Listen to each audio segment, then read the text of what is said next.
Bueno, son los evangelios y los evangelistas. Vamos a hablar un poquito sobre el tema y después de exponerlo, entonces entraremos en la etapa de las preguntas y respuestas. En principio, vamos a ver que los textos de los evangelios son interpretados de muy distintas maneras, muy diferentes formas de interpretación, pero lo que importa no es la letra, no es la forma del evangelio, pero sí el contenido en espíritu y verdad.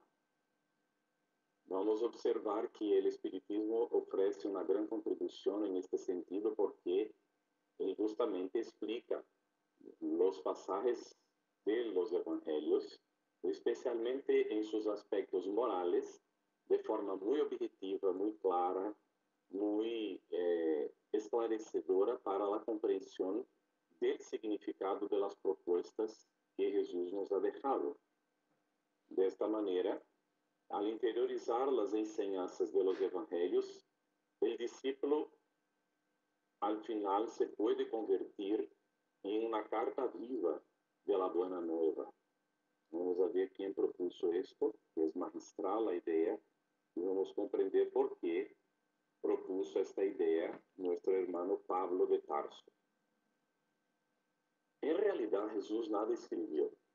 Solo hay un registro en el Evangelio de una vez en que escribía alguna cosa, pero era en el suelo, cuando le presentaron una mujer adúltera y él, mientras aguardaba y el pueblo ahí insistía que él diera la respuesta, él escribía alguna cosa en el suelo, ¿no?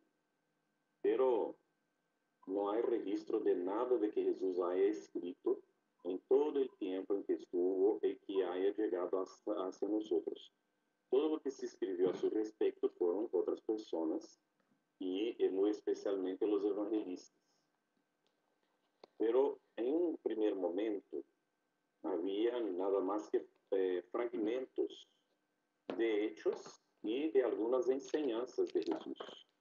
No había un texto como nosotros entendemos. Y a lo largo de la historia fueron surgiendo muchos textos, varios y varios textos. Se afirma que en los años 60, 80, más o menos, va a surgir lo que algunos consideran el primer texto de Marcos o de Marco. Vamos a ver después que esta es una interpretación, pero hay otra, ¿no?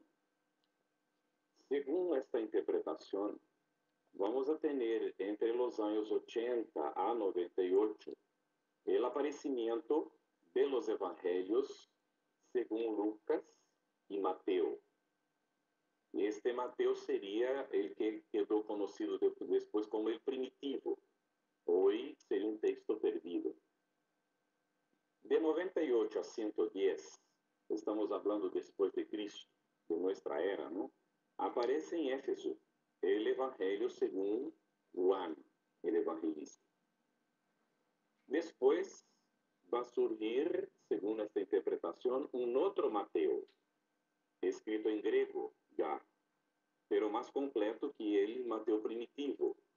Según algunas fuentes, el Mateo primitivo hubiera sido escrito en aramaico, pero no se sabe porque no quedó ninguna copia. Bueno, se sabe de la existencia de él por referencias, y también no hay seguridad de qué idioma propiamente fue escrito, pero hay especulaciones. Bueno, hay otros que afirman distintamente. Afirma que el primer de los evangelios no hubiera sido el de Marco, sino que hubiera sido el de Mateo, escrito en aramaico y que después fuera traducido al griego. Y este primero Mateo sería escrito en aramaico el texto conocido como el primitivo. Y si es así, el primitivo hubiera sido fuente para todos los demás. Si interpretamos que el primero que surgió fue el de Marco, entonces él hubiera sido fuente para los demás. Pero ahí vamos a dar una opinión más bien personal, ¿no? De interpretación personal y que nadie tiene obligación de aceptar pero que nos parece más lógico, ¿no? Mateo era un hombre dado a los registros. Él cuidaba del dinero, ¿no? De recibir impuestos. Estaba, por lo tanto, acostumbrado a hacer registros. Nada más natural que hubiera hecho anotaciones de hechos, de enseñanzas esparsas, de lo que Jesús enseñaba, de las cosas que han ocurrido con ellos mientras estaban conviviendo con Jesús. Esto nada más natural, y que escribiera en aramaico porque era el idioma que se hablaba en aquella región, por aquel pueblo, en aquel entonces. Me parece, por lo menos, bastante lógico que hubiera existido efectivamente este Mateo primitivo, escrito por Leví, el colector, que era discípulo de Jesús, y uno de los más preparados para eso en aquel entonces. Probablemente este texto fue fuente para Marcos, que fue escribir después, no directamente de lo que había visto, según algunos registros, pero yo también tengo aquí alguna posición personal, porque he leído algunos textos y saqué la conclusión por la lectura de estos textos de que Marco estaba acompañando a Jesús desde que era niño. Y él muchas veces a las escondidas seguía lo que ocurría. Y por esto, él, a pesar de escribir después, asistido por Pedro, que era su maestro, que le daba todo el apoyo, él no escribió solamente lo que Pedro le dijo, él escribió mucho de las cosas que él había visto, y ya consultando el Mateo primitivo.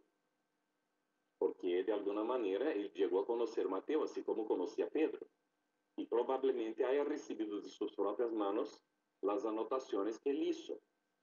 Así que esto sería lógico lo que estamos comentando, pero no tiene base histórica porque no hay confirmación de esto.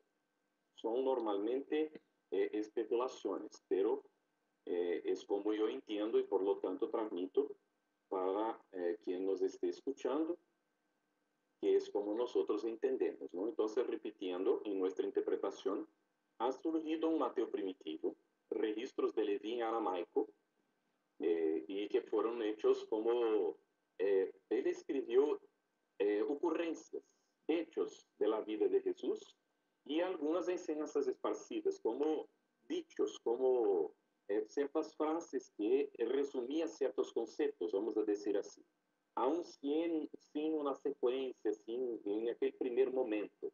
Algunos tramos de repente más desarrollados, otros menos desarrollados. Marco viene después, ya conoce el texto de Leví, de Mateo, y vivenció algunas experiencias con Jesús, después con Pablo, y también él tenía la asistencia de Pedro, y escribe el texto que fue entonces, en este sentido, el primero que tuvo esta secuencia, que tuvo todo un encadenamiento de ideas, ¿no? Y que tuvo una primera organización, vamos a decir así. Después de él van a surgir el Lucas y viene el segundo Mateo. Este segundo Mateo ya no hubiera sido escrito probablemente solamente por Leví. Puede ser que él haya desarrollado a partir del Mateo primitivo, incluso ya con base en algo de Lucas, perdón, de Marcos, él haya escrito alguna cosa. Y otras personas fueron complementando este texto después que quedó conocido como el de Mateo. Lucas vai escrever também já consultando o Mateo primitivo e o texto de Marcos. E mais ou menos ao mesmo tempo estava sendo desenvolvido o segundo Mateus. Em 98 a 110 vai surgir o Evangelho segundo Juan, que vai ser um evangelho totalmente distinto de los demás. Diferente. Se os demás traem a sequência de hechos de Jesus e intenta explicar sua vida, acompanhar uma sequência mais ou menos lógica de su vida, el otro, el de Juan, no tiene esta preocupación. Es el más esotérico de todos. Es el que va a intentar interpretar las enseñanzas de Jesús para llevar a las personas a una búsqueda más espiritual, vamos a decir así, a un sentido más espiritual de las enseñanzas de Jesús. Esto no significa que esta enseñanza espiritual no esté en los otros textos, pero Juan no se preocupa con hechos propiamente. Él no se preocupa en narrar una secuencia de la vida de Jesús.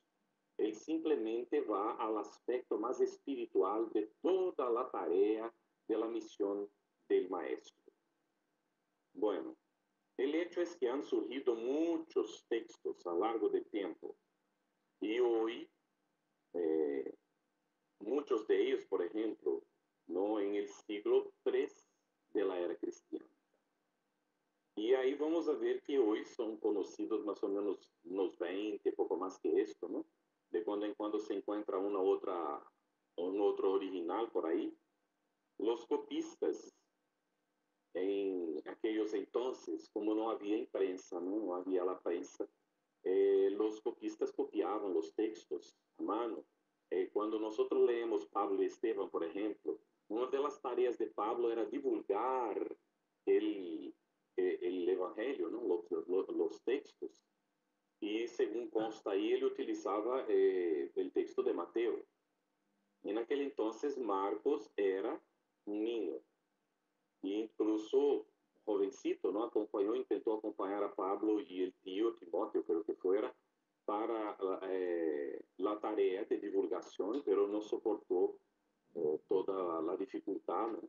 Y más tarde va a seguir con la divulgación acompañando a Pedro, ¿no? Pero, ¿qué ocurre?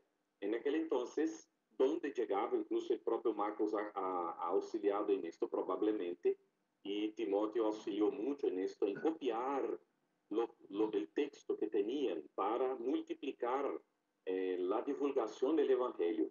Y naturalmente, a lo largo del tiempo, esta era la forma, conforme los evangelistas y conforme los discípulos, ¿no? Los seguidores de Jesús, iban explicando el texto, tenían inspiraciones, tenían repentes de entendimiento de ciertos tramos y a veces hacían anotaciones en sus copias, anotaciones al margen. Y con el tiempo estas anotaciones pueden haber sido incorporadas dentro del texto. Y así, hoy es muy difícil afirmar que efectivamente nosotros tenemos 4 evangelios escritos por 4 personajes, tan solamente ellos. Es muy probable que incluso el evangelio de Juan haya tenido ciertas inserciones al pasar el tiempo, con el proceso de copiar y de apuntar cosas que después al final eran incorporadas al texto. Pero también los copistas a veces vacilaban en alguna cosa, faltaban ciertos tramos y a veces al copiar cambiaban palabras o incluso ciertas frases que después producían interpretaciones diferentes del texto original. Y esto sí puede haber ocurrido, es una posibilidad que es considerada por todos los autores históricamente como viable y como incluso por algunos como hecho.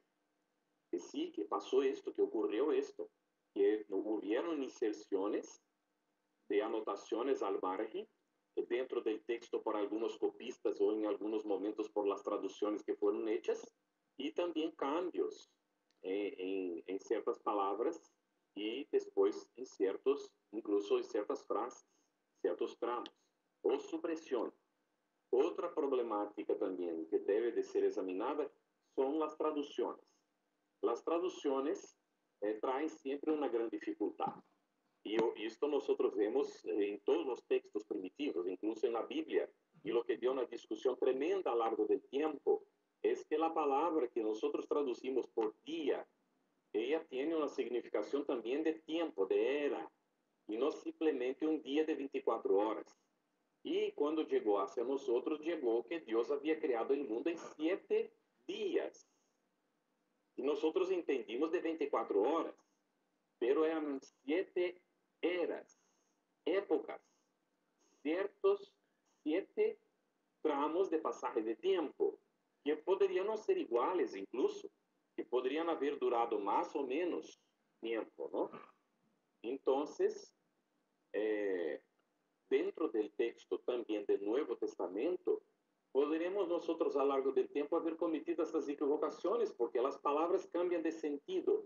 y dentro de un idioma pueden tener un sentido distinto, y el traductor puede haber elegido entre las posibles interpretaciones o los distintos significados de la misma palabra, un significado que no era propiamente aquel que tenía en el original del idioma patrio, de la escritura del Evangelio, sea el aramaico primitivo, sea después el griego o más tarde incluso el latín.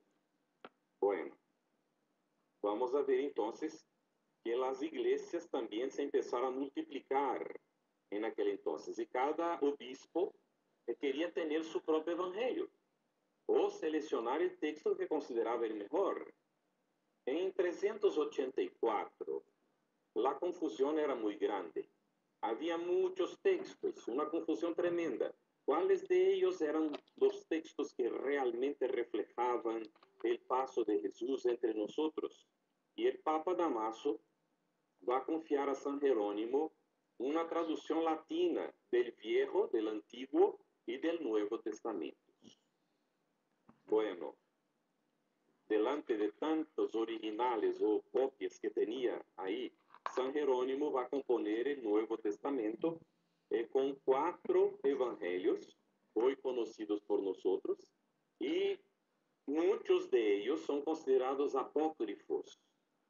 O sea, además de los 4, otras copias que San Jerónimo se basó no eran consideradas apócrifas, pero muchos fueron considerados.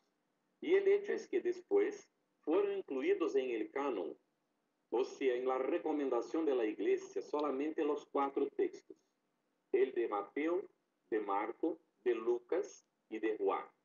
Y todos los demás fueron considerados textos apócrifos, o sea, que están fuera del canon, o sea, no propiamente condenables en sí mismo, apócrifos porque no estaban dentro del canon, no eran recomendados propiamente por la iglesia. La iglesia pasó a recomendar solamente estos 4 textos para ser utilizados en todas las iglesias, porque las iglesias utilizaban muchos textos de acuerdo con las definiciones de sus obispos.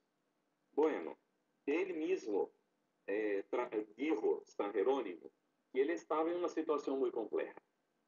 Porque si él considerase todos los textos, iba a decir que él no había hecho ningún trabajo de selección o algo parecido con esto, que no me recuerdo cómo él dijo las palabras. Pero, ¿y si él hiciera y eligiera? También le iba a acusar de suprimir cosas que no debería, de haber sido arbitrario en la elección, de no tener ninguna base para poder utilizarse, y que era nada más que una elección de albedrío.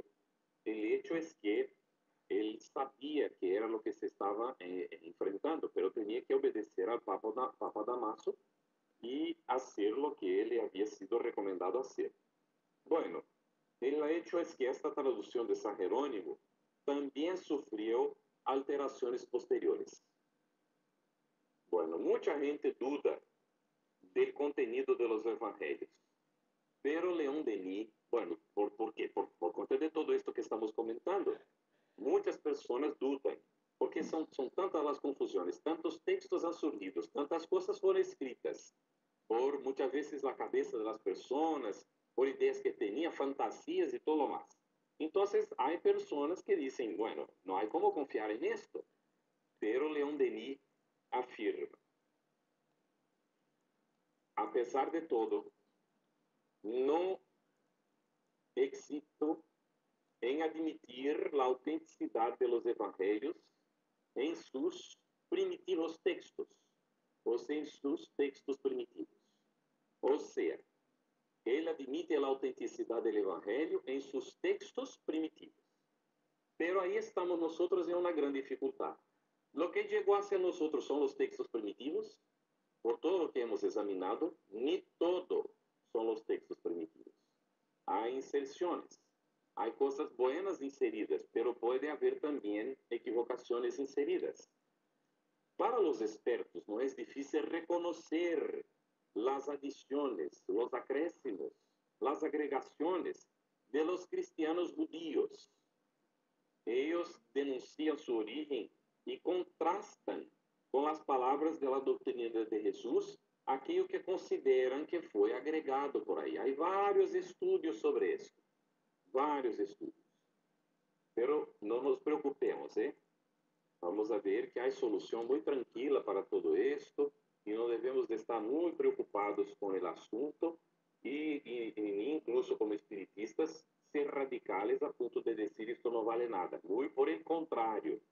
Vamos a ver, Leon Denis reconoce a autenticidade de los textos primitivos. Assim que os textos primitivos estão inseridos dentro do contexto de aquilo que hemos recebido. Pode haver inserções aí, agregações, alguns cambios, mas a essência da enseñanza está aí. Isto é o que devemos de considerar e estar muito atentos a esta realidade. ¿Okay? Vamos allá, então. Los evangelios sinóticos. Vamos examinar um pouquito. Que describen las partes de un todo. O sea, los sinóticos agarran el todo, la vida de Jesús, y separan en tramos. Y presentan estos tramos para nosotros. El Mateo, vamos a considerar aquí entonces, primeramente, era discípulo. Escribió de lo que ha observado, pero sufrió el texto alteraciones como hemos explicado. Es didáctico y dividido en 7 partes. Ahí venemos, las 7 partes van a tratar de la venida del reino de los cielos. El texto trata de esto, la venida del reino de los cielos. Y va a dividir en 7 partes para que entonces el reino de los cielos llegue. Primero, preparativos en la persona del Mesías.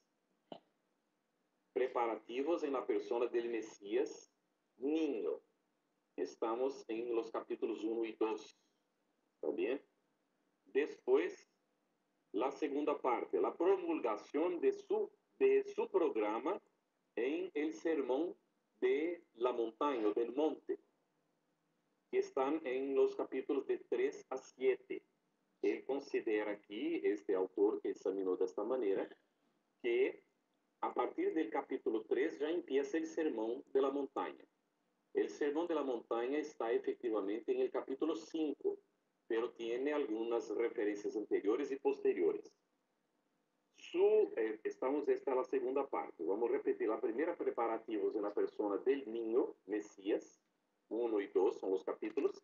La promulgación de su programa en el sermón de la montaña, que está en los capítulos 3 a 7.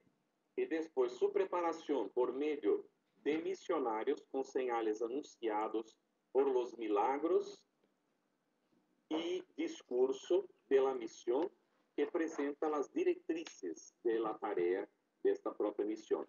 Está en los capítulos de 8 a 10, en este entendimiento. Vamos a ver la cuarta parte, que serían los obstáculos por parte de los hombres, según el plan humilde y oculto deseado por Dios, en el cual el discurso de las parábolas es la fuente de ilustración.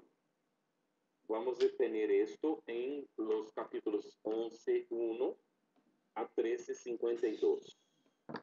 Entonces, aquí son los obstáculos por parte de los hombres. Ahí, naturalmente, es considerado que hay un plan divino para estos obstáculos de los hombres, y Dios quería que así fuera. De hecho, nosotros no interpretamos así. Nosotros entendemos que Dios quería que, y por esto envió a su Hijo, que la gente comprendiera la propuesta de renovación de la humanidad que era ofrecida por su Hijo, que era ofrecida por Jesús. Pero nosotros, aún muy volcados para los intereses personales, intereses inmediatistas ligados al campo de la materia, hemos rehusado la enseñanza. Pero Dios no quería que así fuera.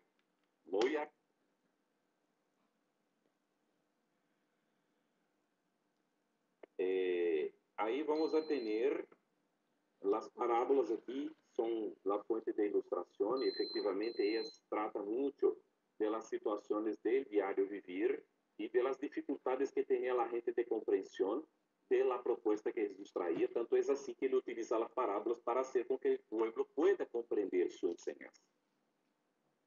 Ahí vamos a la quinta parte ahora, que sería los inicios de un grupo de discípulos, las primicias de la iglesia, el comienzo de la iglesia, y de ahí entonces también las normas de vida que son más o menos descritas en el discurso comunitario, cuando él está junto con los discípulos pasando las enseñanzas para ellos. Y a veces algunas enseñanzas hablaban para más gente que propiamente aquel círculo más cerrado de discípulos, pero que también se convertirían en discípulos, porque Jesús habló en un cierto momento para 70 de la Galilea y después de la crucificación para 500. O sea, el círculo de discípulos se alargó en el periodo de su misión, de su tarea, de una manera exponencial. Vamos a ver que esta parte del inicio de grupos de discípulos, después algunas cositas relacionadas con la formación de la iglesia, pero no la iglesia como nosotros entendemos hoy, la iglesia como la reunión de las personas para discutir aquellas enseñanzas ya recibidas y recibir la espiritualidad en la comunicación de otras enseñanzas, o sea, por intermedio de la mediunidad como nosotros conocemos hoy, que era muy normal en aquel entonces. Ahí vamos a ver también el discurso comunitario, o sea, la iglesia reunida, o sea, los discípulos reunidos, el pueblo reunido en iglesia. Y ahí entonces las enseñanzas del discurso comunitario. Pero la iglesia se disolvía en el mismo momento en que la gente se iba. No había la preocupación de tener el sitio en donde encontrarse como siendo la iglesia. Tanto es así que la ley local que Pedro y los discípulos van a fundar y mantener en aquel entonces era llamado Casa del Camino, no tenía nada que ver con iglesia, no tenía el nombre de iglesia, se llamaba Casa del Camino, era un puesto de socorro, de atendimiento, de atención lógico, que había un salón para las reuniones, donde la iglesia se reunía cuando estaba la gente, cuando la gente salía se terminaba la iglesia. Pero con el tiempo nosotros fuimos sustituyendo la esencia por el símbolo. Y ahí tenemos hoy este montón de iglesias vacías, como si fuera posible tener una iglesia sin gente, sin personas. No existe iglesia sin personas. No hay razón para eso. Pero hemos sustituido la esencia por el símbolo y el símbolo tomó conta de la cosa. O sea, el símbolo es lo que se convirtió en el cristianismo que conocemos. Y perdimos contacto con la esencia, vivenciando entonces la enseñanza de los hombres y no más la enseñanza de Jesús. Todo esto dentro del cuadro para dejar claro que cuando aquí se pone, ¿no?, que las primicias de la iglesia, pero no de la iglesia como nosotros conocemos hoy.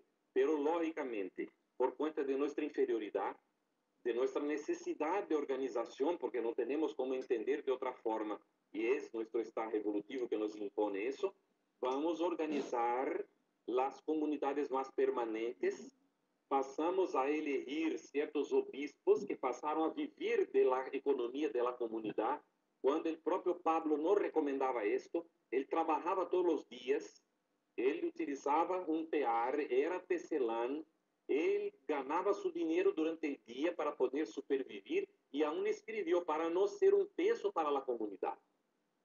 Y la comunidad se reunía para nada más que pagar los gastos del sitio, para tener reuniones y alguna cosa de comer para la gente que venía muchas veces de lejos y que después tenía que volver.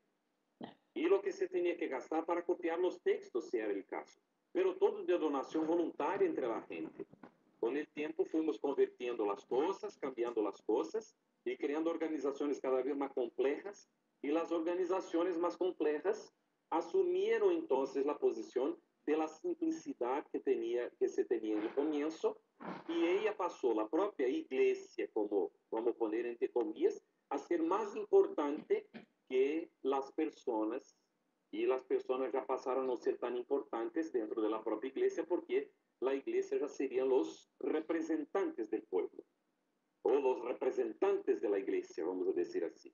Y estos eran lo que formaban la iglesia, no más la gente, el pueblo, sino los sacerdotes, para que podamos comprender cómo la cosa fue evolucionando, ¿verdad? Entonces estamos en el punto 6 de 7.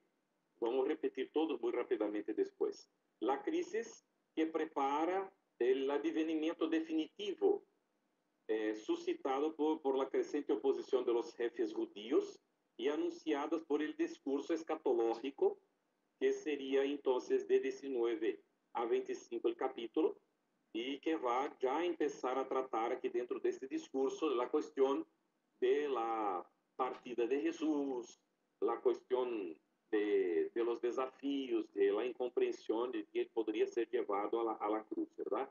Por la cuestión de la oposición de los jefes judíos. Y 7, en fin, el propio advenimiento en el sufrimiento y el triunfo por la pasión y la resurrección. Entonces vean que aquí está muy claro, el advenimiento del reino de Dios no va a venir por la creación de iglesia ninguna, va a venir por el dolor mismo y el sufrimiento y el triunfo por el hecho del individuo al sufrir la crucificación en el mundo, el no morirse, al revés, el estar vivo para la realidad espiritual, como hizo Jesús, y venir por la resurrección, o sea, para no la vuelta, el retorno a la carne, sino la manifestación en espíritu y verdad, fue lo que hizo él, y esto está en los capítulos 26 al 28, y voy a citar la fuente de esto para que no hayan dudas. Los evangelios sinópticos, introducción a la Biblia de Jerusalén, es donde está esto, pero ustedes han de considerar que no es todo lo que he dicho que está escrito ahí, porque he interpretado conforme las condiciones que el Espiritismo nos da, una serie de cosas. Yo me basé simplemente en esta división de 7 pasos para la venida del reino, sacada del Evangelio según Mateo, conforme la interpretación de la Biblia de Jerusalén. Para que quede claro lo que está ahí, vamos a citar los 7 pasos otra vez, o 7 partes, como se quiere interpretar, y simplemente leyendo, dice así: preparativos en la persona del Mesías niño, capítulos 1 y 2. 2. La promulgación de su programa en el Sermón de la Montaña. ¿De cuál programa? Del programa de la venida del reino de Dios, capítulos 3 y 7. Su preparación, la preparación de la venida del reino, por medio de misioneros, con señales anunciados por los milagros y el discurso de la misión, que presenta directrices para la venida del reino, que serían capítulos 8 a 10. 4. Los obstáculos por parte de los hombres, según el plan humilde y oculto deseado por Dios, en el cual el discurso de las parábolas es una ilustración. Los capítulos 11:1 a 13:52. Parte 5. Sus inicios, o sea, el inicio del reino ya, en un grupo de discípulos, las primicias de la iglesia, esto es interpretación de la propia Biblia de Jerusalén, porque no entendemos primicias de la iglesia como se entiende ahora, fue la implantación de la verdadera iglesia en aquel entonces, que sería la reunión del pueblo, perdón otra vez, y aquí pone entonces sus inicios en un grupo de discípulos, primicia de la iglesia, cuyas normas de vida son esbozadas en el discurso comunitario, 13:53 a 18:35. 6. La crisis que prepara el advenimiento definitivo del reino, suscitada por la creciente oposición de los jefes judíos, yo diría de los jefes de la iglesia de entonces, y anunciadas por el discurso escatológico, 19:25. Aquí ya hemos explicado, viniendo ya las explicaciones relativas a la partida de Jesús, la crucificación y todo lo más. Y el 7, en fin, el propio advenimiento en el sufrimiento y el triunfo por la pasión y la resurrección, capítulos 26 a 28. Esto, Mateo. Marcos, discípulo de Jerusalén, que auxilió a Pablo, Barnabé y Pedro, escribió su evangelio en Roma de forma poco sistemática. No hay una sistematización tan buena como hay en el de Mateo. Bueno, y según consta, él tenía por público en los propios romanos. Lucas, médico de origen pagana, compañero de Pablo, el más culto de los evangelistas sinópticos. El texto es bello.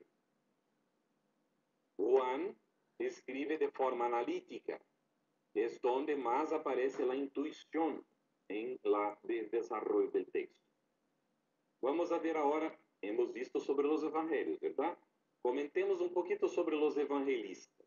¿Cómo es que interpretamos un poquito los evangelistas en la parte final de nuestro comentario? Médiuns historiadores inspirados. Es así como los espíritus superiores afirman al respecto de ellos.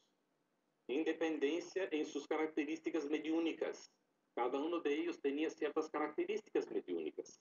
Recibían inspiración para escribir y escribían conforme sus propias condiciones. Por lo tanto, como sabemos, el medio participa en la comunicación, había natural interveniencia de ellos, por lo menos en la vestidura del contenido, o sea, la forma de presentar el contenido.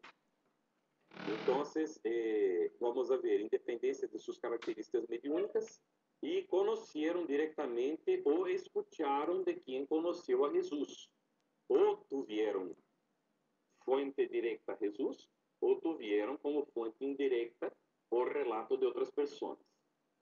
A cada uno cabía escribir una parte de la narración, entrar en detalles que otros no entrarían, y naturalmente repetir ciertas partes porque aquello daba como que no solo confirmación, vamos a decir así, a los hechos que han ocurrido. Eran inspirados por espíritus superiores, pero a veces escribían por sí mismos. Estaban sujetos a equívocos, podrían equivocarse en la escritura, como cualquier medio de nuestra actualidad. Las divergencias y diferencias entre ellos confirman la autenticidad y no perjudican las enseñanzas de forma ninguna. Según Emmanuel, ¿cómo él entiende los evangelistas? Los mensajeros de Cristo dirigirán la redacción de los textos definitivos. Es como Emmanuel entiende eso. La grandeza de la doctrina no reside en el hecho del Evangelio ser de Mateo, o de Marco, o de Lucas, o de Juan. Ella, o sea, la grandeza, está en la belleza inmortal que se irradia de sus lecciones divinas que atraviesan las edades, las eras, conquistando los corazones. En las conquistas sublimadas de la fe, la intuición camina adelante de la razón. Así que por intuición, los discípulos han recibido la esencia de la ley divina y nos han transmitido eso. No importa saber fechas o quién escribió. Lo más importante es que el mensaje de Cristo está con nosotros, nos afirma Emmanuel. Os he dicho antes que se tranquilizaran, porque tendríamos aquí un encaminamiento de solución para la comprensión. Hemos adelantado algo y aquí está en las palabras de Emmanuel. No importa saber fechas o quién escribió qué.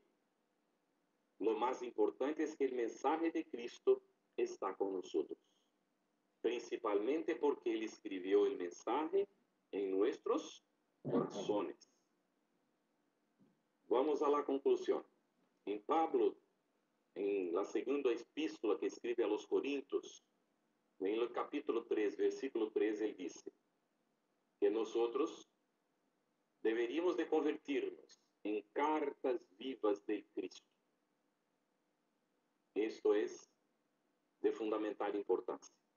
Para convertirse en carta viva del Cristo, hay necesidad de comprender efectivamente la esencia del Evangelio, inscribir el Evangelio en el corazón y dejar que el Evangelio salga del corazón en actos de amor, de fraternidad, de caridad, de verdadera entrega a Dios nuestro Padre.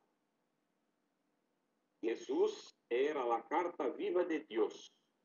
Por esto no escribió nada, porque él escribía directamente en el alma. No tenía necesidad de escribir en papel, en pergamino o donde quiera que fuera. Hasta hoy tuvimos necesidad del Evangelio escrito, de buscar, de leer, de interpretar, de entender. A doutrina espírita nos auxilia a melhor forma de compreender a proposta do Evangelho. Pero com ela também entendemos que o Cristo espera que coloquemos, que pongamos o Evangelho em nosso coração e nos hagamos cartas vivas de su mensaje de amor em el contato com nossos semelhantes. Esta é a proposta que nós encontramos em su Evangelho, em la Buena Nueva, em aquele mensaje morredor, aquele mensaje imortal que chega hacia nosotros a través de los tiempos, porque es la esencia de la ley de Dios, nuestro Padre, y que en realidad está inscrita en nuestra conciencia, y que el Evangelio, la Buena Nueva, tiene la tarea de despertar en nosotros.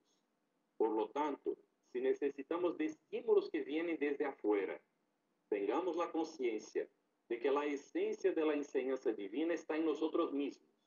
Los estímulos que vienen de afuera son nada más fórmulas, medios, instrumentos de despertar la esencia divina que está dentro de nosotros, inscrita por nuestro propio Padre y completada por los espíritus superiores que vienen acompañando nuestra evolución espiritual, de entre ellos Jesús, que foi o magnífico instrumento de Cristo a ponto de ser confundido com Ele e ser chamado Jesus, el Cristo. Todos nós temos com o tempo de identificar-nos com esse Cristo cósmico, que é a essência de la lei de Deus, que está em el universo a nosso alcance e que está dentro de nós mesmos.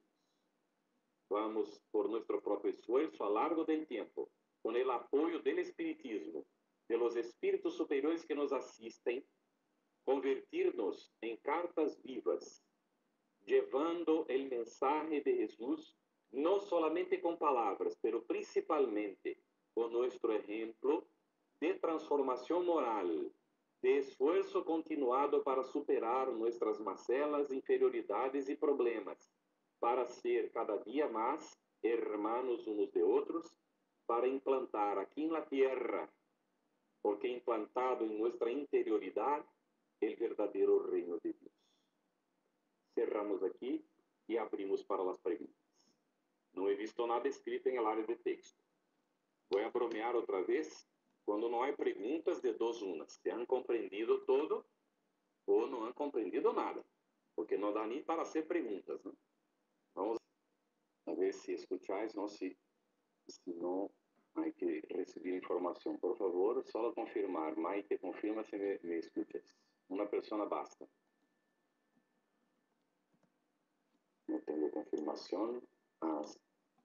Temos uma pergunta aqui. Não há confirmação de que me escucháis, mas espero que sim. Vou seguir, ¿eh?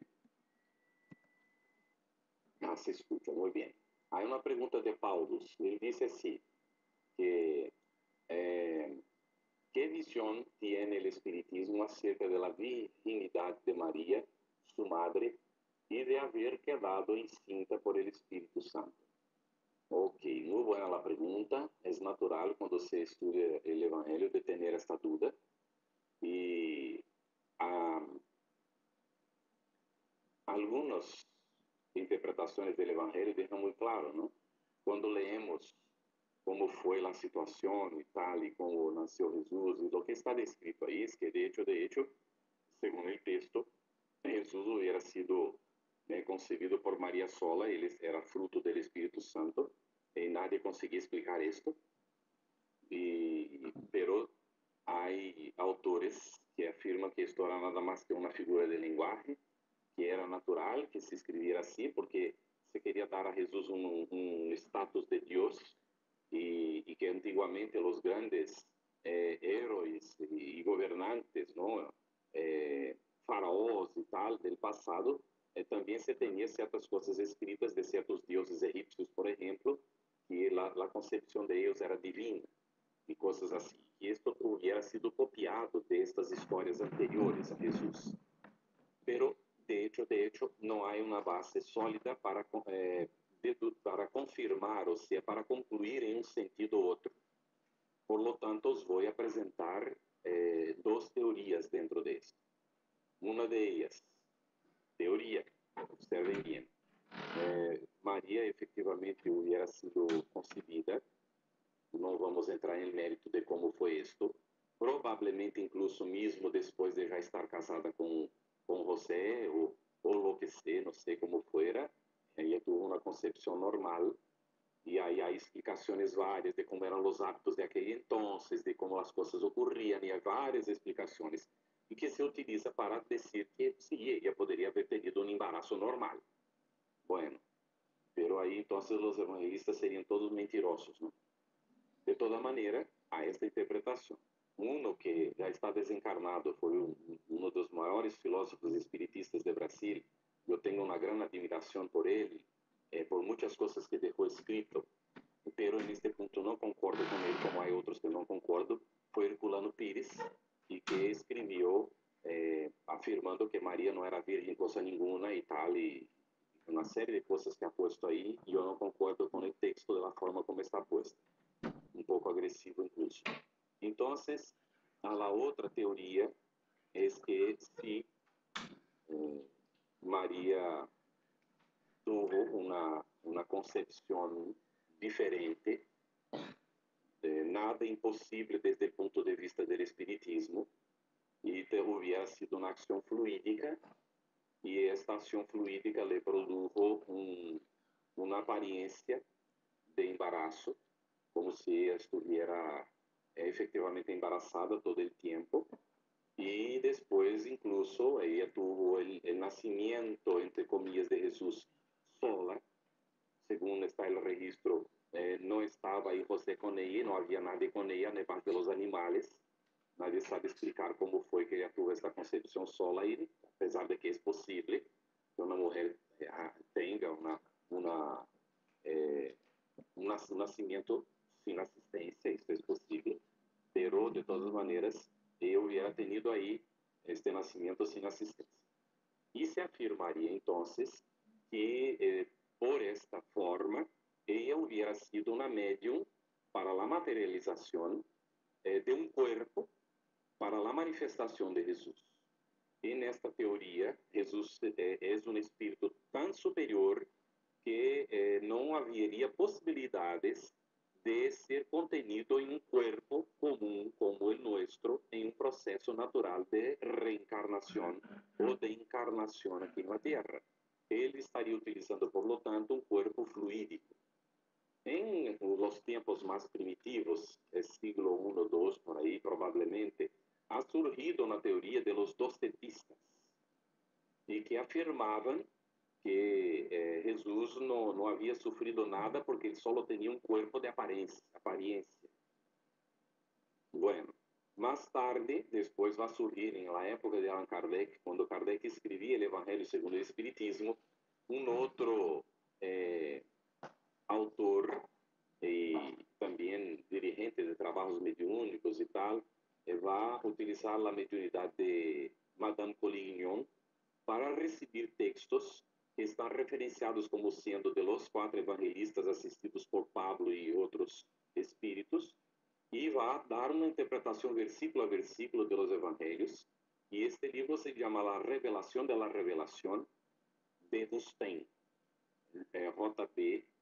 Juan Bautista Rustem. Este livro está traduzido ao espanhol. Ele salió originalmente em francês em 3 volúmenes.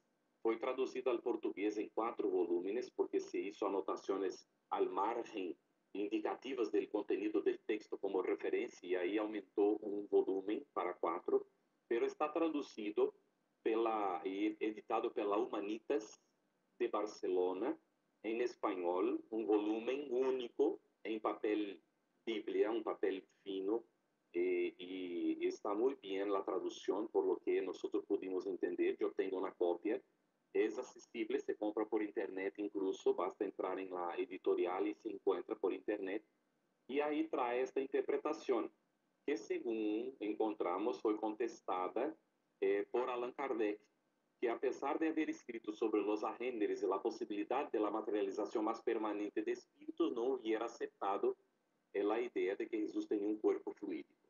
Ele tinha outras explicações explicaciones. Por lo tanto, son estas teorías que existen. Y si me preguntáis, ¿no? Y ahí entra una interpretación, y ya fui acusado incluso de ser rustenguista por algunas personas. Y si me preguntáis, ¿y cuál de las teorías tú aceptas? Y yo digo, esto es una cuestión personal. Cada uno debe de aceptar aquello que le parezca, porque son teorías. No tenemos condiciones de confirmar estas cosas en nuestra condición evolutiva. Por lo tanto, queda la elección de cada uno. Pero una cosa es muy clara, y los dejo con mucha clareza, esto estará siendo grabado y otras personas pueden ver. No me afirmo rustenguista porque también no soy kardecista. Y les explico por qué. Porque Allan Kardec no ha creado ninguna doctrina y no ha creado el kardecismo. Él fue un instrumento para la codificación del espiritismo. Por lo tanto, estas cosas que creamos ligadas a personas salen fuera de la propuesta del espiritismo, porque Allan Kardec dice que el espiritismo, al revés de las dos otras revelaciones, la primera con Moisés, la segunda con Jesús, el espiritismo como tercera revelación, él no es personal. La primera está asentada en Moisés, la segunda en Jesús y la tercera en los espíritus. Por lo tanto, es una obra colectiva. No hay como decir kardecismo. Y no podemos admitir que se creen facciones dentro del espiritismo y por lo tanto no se debe de aceptar que existe rustenguismo. Que los espíritas somos libres para estudiar lo que querramos, porque a la raíz de la propuesta del espiritismo somos libres pensadores. Y podemos leer todo lo que querramos y sacar nuestras propias conclusiones. Lo que no tenemos el derecho es de imponer nuestras conclusiones personales a los demás. Por lo tanto, cuando yo comento el tema y tomo un poquito de tiempo, pido que me perdonen, respondiendo a Paulo sobre la posibilidad de que María fuera virgen, yo voy a concluir diciendo que si era virgen o no, esto no tiene la más mínima importancia. Desde el punto de vista de la espiritualidad superior, estas cuestiones de la sexualidad en nuestra situación, como nosotros entendemos, es una cuestión de nuestro estado evolutivo. Para los espíritus superiores no hay más la sexualidad como nosotros la entendemos. Hay sí energía sexual, pero no tiene los órganos sexuales que tenemos porque ellos son necesarios para la reproducción de cuerpos. María era un espíritu superior, estaba fuera de las necesidades del campo material como nosotros estamos. Ella era un espíritu que vino con una tarea muy, muy grande. Y si era o no virgen cuando Jesús nació, no hay la más mínima importancia en esto. El hecho es que era un espíritu sublime ya en aquel entonces. Un canal capacitado para recibir Jesús, sea de una forma o de otra, porque si no, no lo hubiera recibido, porque tenía que ser un espíritu superior para eso. Hoy sabemos que está a su lado, al lado de Jesús, María, cuidando de nosotros, como el Espíritu Superior que es, como una verdadera madre de todos nosotros, pero no una madre como interpreta la Iglesia Católica, como si fuera la propia madre de Dios. ¿Cómo se puede concebir una cosa como esta? Es una hija de Dios, que hizo su evolución, pero no es tan evolucionada como Jesús. Es un espíritu que apoya a Jesús en su tarea. Por lo tanto, es como nosotros podemos entender en el espiritismo esta cuestión, con una libertad amplia de pensamiento, sin juzgar a nadie, sin acusar a nadie, pero preservando a nosotros el derecho sagrado de tener nuestra propia interpretación de aquello que nosotros leemos, porque esto es un derecho inalienable. Pero lo que no tenemos, como hemos dicho y repetimos, es el derecho de imponer cosas a los demás. Cada uno interprete como le parezca bien. Y si queréis profundizar el asunto en los evangelios, vale la pena leer Rustem, los 4 evangelios, la revelación de la revelación. Y si algún día pueden tener contacto, vale la pena leer Sabiduría del Evangelio.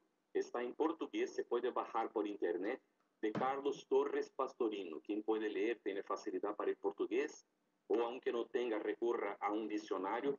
Vale la pena conocer la sabiduría del Evangelio en 8 volúmenes, escrito por Carlos Torres Pastorino. Hay otros textos muy buenos, pero nos quedamos con estos. Merche dijo, muchas veces nos dicen que debemos citar las frases de donde las hemos sacado y sin esto no ofrecemos seguridad a muchos lectores. ellos parece que se dan importância. Bueno, é importante sim, Merche, quando escrevemos um texto, quando hacemos uma palestra, uma charla, muitas vezes damos uma referência ou outra, e aí estamos utilizando ideias de muitas pessoas, mas se alguém nos pergunta quais foram tus fontes de tu charla, devemos de ter isto apuntado para entregar a pessoa, para oferecer-lhe as fontes. Agora, se escrevemos um texto, temos a obrigação de todo o que é de outro autor. Se vamos sacar, devemos de indicar o tramo que estamos sacando e qual é o autor, o livro de onde nós hemos sacado. Isto é um dever de consciência para respeitar ao autor e respeitar a gente que lê, para que eles possam saber de onde hemos sacado. Porque se nós metemos ideias de outros que sacamos de vários livros dentro de um texto que estamos elaborando nós, pode parecer que aquelas ideias são nossas. A gente se confunde. E não são nossas, hemos sacado de algum sítio. É nosso dever citar de onde hemos sacado aquilo. Muito bem, vamos a ver. Niurka, ¿sabe algo sobre a família encarnada de Jesus, seus hermanos e demais familiares? Esta é outra especulação. E principalmente depois que saiu aquele livro, como é o nome? Auxíliem-me, por favor. A ver se sale por aqui. O autor escreveu um livro sobre Jesus, dizendo que ele ha dejado descendientes e agora tinha uma descendente em França. Não é Harpas Eternas, este também se pode ler. Pero foi mais recente agora, há uma película, ai Deus mío, como se me foi o nome do livro? Que raro, não?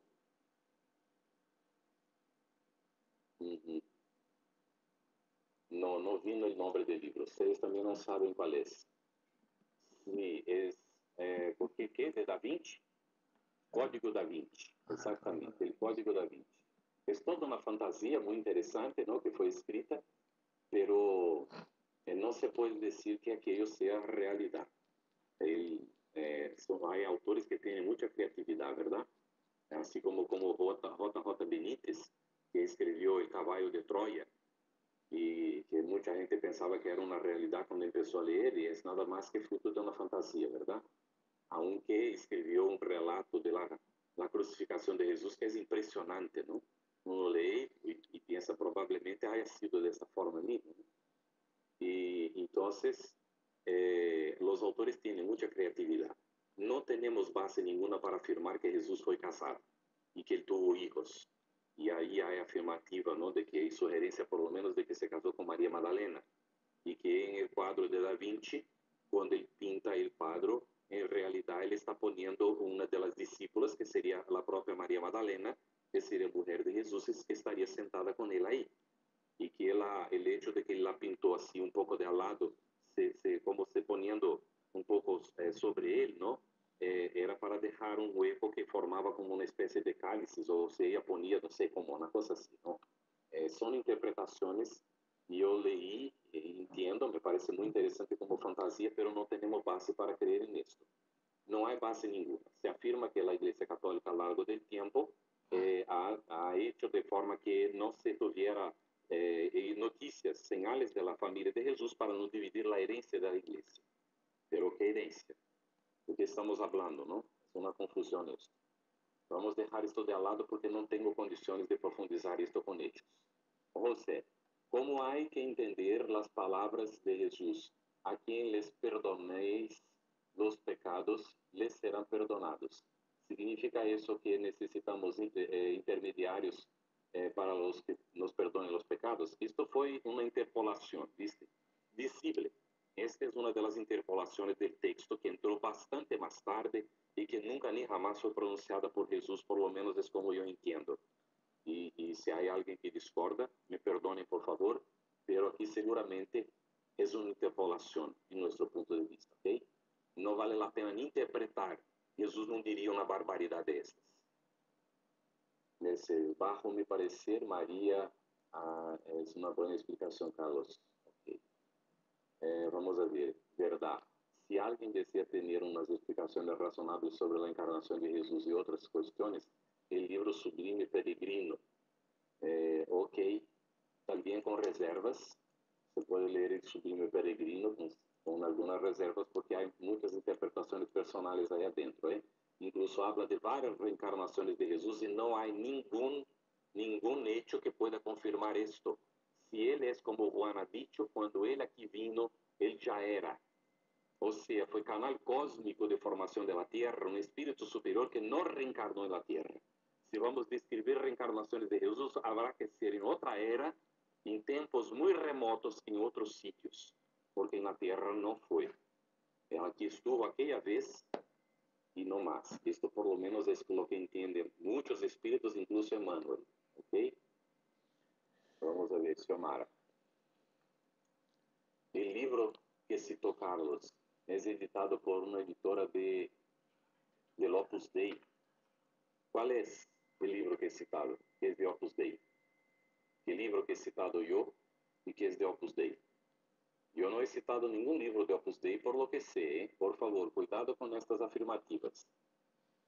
Si yo he citado un libro de Opus Dei, por favor ponga el título del libro que he citado para ver si efectivamente he dicho algo aquí que no estaba pensando decir. Ni mismo el Código da Vinci es de Opus Dei, al revés, él hace una crítica horrible a Opus Dei. ¿Por qué hay tantas teorías? ¿Los espíritus del mundo espiritual no saben lo que verdaderamente ocurrió con Jesús? Ricardo, tu pregunta es magnífica, excelente. Emmanuel nos afirma que mismo en el mundo espiritual cercano a la Tierra hay muchas teorías. Los espíritus superiores no nos traen revelaciones que no tenemos condiciones de absorber y nos dejan el trabajo de elaborar, de ir construyendo a lo largo del tiempo, de formar nuestras propias convicciones y de actuar de conformidad con nuestra elección. Si ellos nos dijeran más de lo que podemos saber, nosotros nos haríamos autómatas en ciertas circunstancias. Todo lo que necesitamos ya está.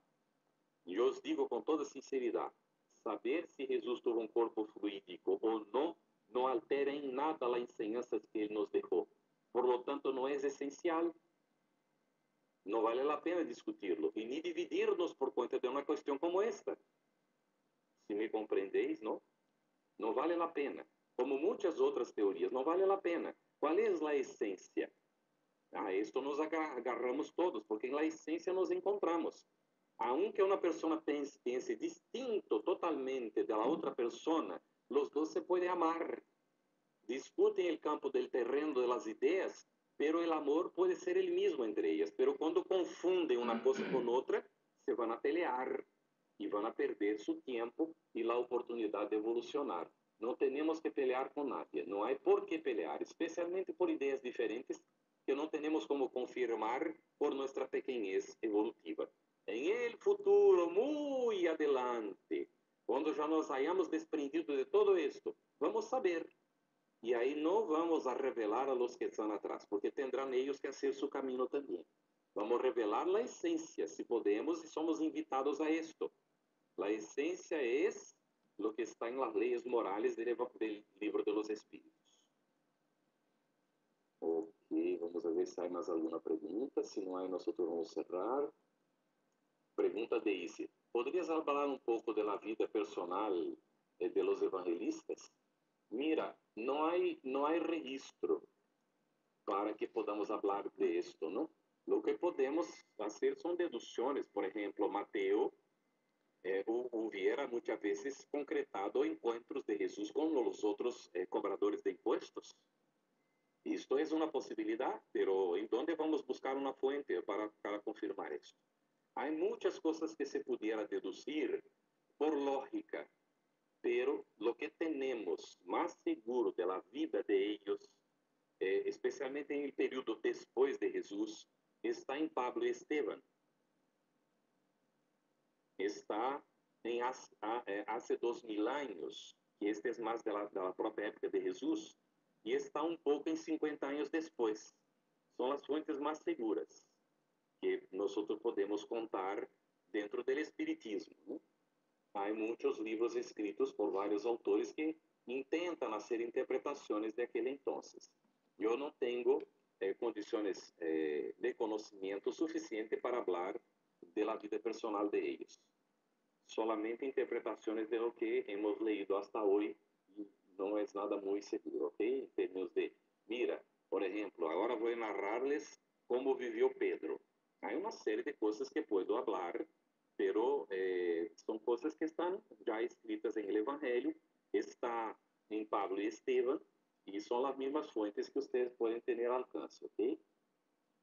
Abraham, Xiomara te puede consultar algo alejado del tema de la conferencia, ¿me puedes abrir un privado? Bueno, Abraham está preguntando a Xiomara, ¿verdad?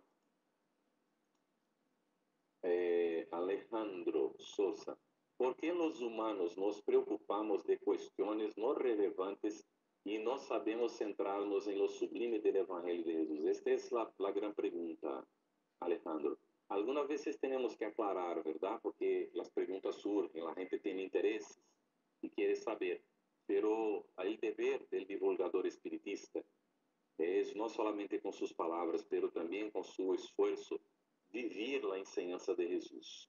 Este es el compromiso que los espíritus nos traen en su esencia en aquello que llamamos la codificación espírita, que es de responsabilidad de Allan Kardec, bajo la influencia de Jesús y de los espíritus otros que les asistían en esta tarea, ¿no?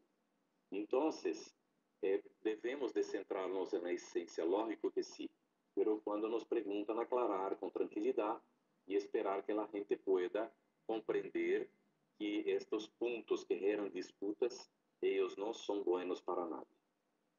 Harpas Eternas es un libro fiable, pregunta Víctor Ruano. Mira, Víctor, si el libro es fiable o no, tiene que ser una decisión de cada uno que lee el libro. No tenemos condiciones de autoridad moral para decir, mira, este libro no es fiable. La decisión tiene que ser del espiritista que lee. Yo diría, lee, hay que leer, hay que conocer, si tenemos tiempo y nos atrae, debemos de leer y sacar nuestra propia conclusión. ¿Está bien? Pero cuando trata de varias reencarnaciones de Jesús, yo personalmente en este punto no concuerdo porque tengo una fuente fiable que es Emmanuel y estoy de conformidad con él de que efectivamente Jesús no reencarnó en la tierra. De la editorial, voy a poner el nombre que creo que es así, mira, Humanitas, editorial de Barcelona, ¿viste? Está escrito ahí. Tenía hijos, Pedro. Mira, no tengo información si Pedro tenía hijos. Es de suponer que sí. Y así, si no quieren que Jesús tuviera hijos descendientes, no para no dejarle legados de la iglesia, tendrían que dejar para los descendientes de Pedro, ¿no? Si es que tenía hijos, no se sabe tampoco. Puede ser que no haya habido interés de mantener este registro, ¿verdad? También. Vamos a ver. ¿Alguna otra pregunta? Estamos encaminando para el final. María Giles, pregunta de José y Pac.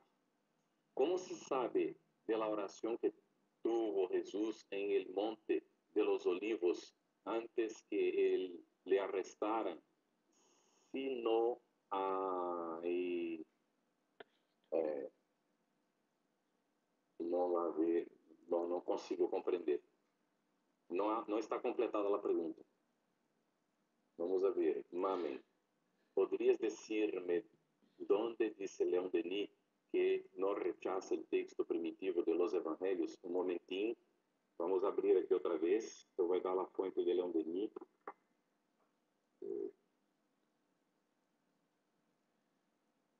Vamos ver.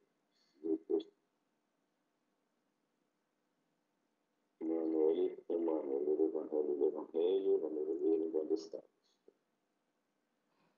Um momentito, por favor.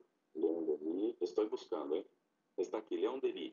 Origen de los Evangelios, autenticidad de los Evangelios, sentido oculto de los Evangelios en cristianismo y espiritismo. Está traducida al español. Cristianismo y espiritismo. ¿Está bien?